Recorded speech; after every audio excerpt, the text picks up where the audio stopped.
Senator Carr. Yes, I'd just like to follow up, Mr Wyndham, on this issue of energy security. You indicated there was a number of scenarios that you were looking at, and particularly around the questions of the disruption to the supply chains. In your analysis, did you consider an event such as we're now seeing unfolding with the coronavirus? Senator, in general, we didn't look at the causes of disruption, but focused instead on the consequences of how a disruption would play out and how it wouldn't be managed.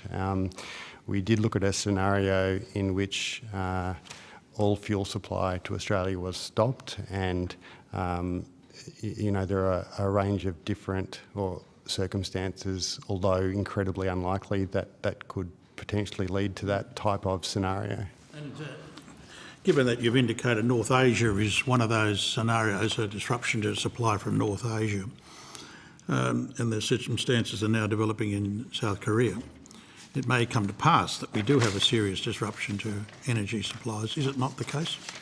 I'm not going to speculate on what might or might not happen. No, of course not. However, the NRMA has done some studies on the consequences of disruption of that type, and particularly looked at the issue of the likely supply chains in pharmaceuticals. Now, my memory is that they're suggesting that we only have about 2 weeks' supply in terms of capacity to actually supply the country on pharmaceuticals. Can you confirm that? I have no knowledge of what our situation on pharmaceuticals is. Is not your study did not cover the question of what the consequences would be of a major disruption to our energy supplies in a range of areas, for instance, on pharmaceuticals? Focusing on fuel supplies, not how that would play through to something like pharmaceuticals, as you've suggested. I don't know if that's correct. How do you actually deliver things without fuel? Senator Shane Gaddis, Acting Head of Division, Energy Security and Efficiency Division. With a lot of these reviews, the government sets terms of reference and they ask the department to go away and look at certain scenarios. This seems to be well beyond the scope of the terms of reference for this particular study. See, that's the point. This is an issue that has been brewing in this country for a very long time.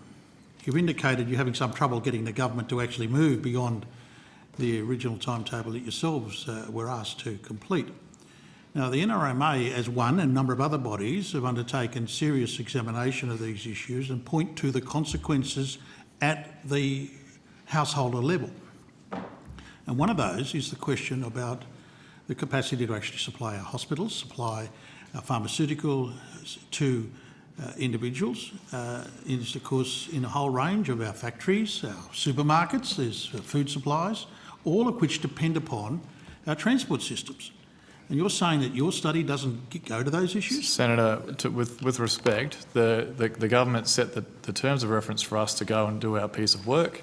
It went to the level of which emergency services would be provided with fuel under certain circumstances. It didn't go down to the level of which commodities would be delivered to which people under those circumstances. So you think that's adequate, do you?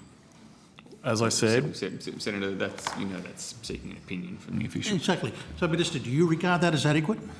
Well, Senator Carr, the purpose of this type of work is acknowledging that there are disruptions that come to society and our economy from an interruption to fuel supply, and this enables government to map and model what those potential disruptions may entail and how to plan around aspects of that.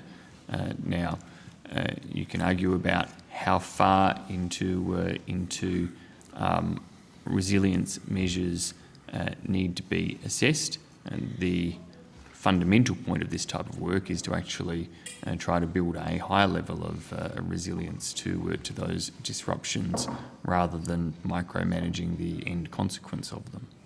It's not a question of micromanaging, Minister. It's a question of whether or not we can have this country function properly, given the fact that we are miles below our international obligations in terms of energy security. Miles below what we require. And the last report I saw was that the Prime Minister was suggesting that we could fix this by getting access to the United States fuel system. In the United States. Didn't tell us anything about how you get the fuel from the United States into this country. Or have we managed to find a solution to that little problem?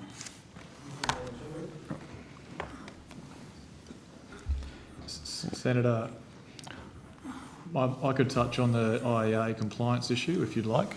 Well, someone would like, surely this. So We have an answer here, do we? the arrangements that we're entering or we're negotiating with the US government would be to store a part of our IEA compliance days in crude form in the US Strategic Petroleum Reserve. I see. And they do that, would they? They'd keep our supplies, our energy security in the United States, and we're supposed to rely on that? Is that the proposition the government's advancing? Senator, that it would be undertaken with sufficient contractual arrangements in place. Oh, yes. The United States is a very secure trading partner. Precisely. And you might be interested to know that in the last 6 months, the amount of crude oil coming from the United States to Australia has increased from 3 to 20%. So they now are a very well-established supply line Yes. for crude oil to Australia. Fine. And so in a crisis, the United States would supply us rather than supply themselves? The arrangement would be that we would purchase the crude, Senator. I see. Is this an improvement on the situation as we currently have it with fuel stored in the Netherlands? Ticketing is part of an IEA compliance issue. I see. I think we've made the point. Senator Carr, as I understand it, the US officials at the table are more expert in this topic than me. It's not my portfolio, but my understanding is the US is one part of the proposal. The International Energy Agency has positively acknowledged that proposal in terms of the additional security it would provide. Thank you. Chair, if I could just make one correction from an earlier statement. Senator Rice asked about how that model had been tested, and I referred to a disruption in 2014 in Victoria. I actually think that's incorrect, so I'll come back on notice with a response on that. Sure. So, we have A few minutes left. a few minutes left before we go to the break, yes. And we So, can probably break a little bit early too, Can I- possibly. Music Oh, to no. my Oh, ears. I've got had about another 5 minutes Oh, that I would love okay.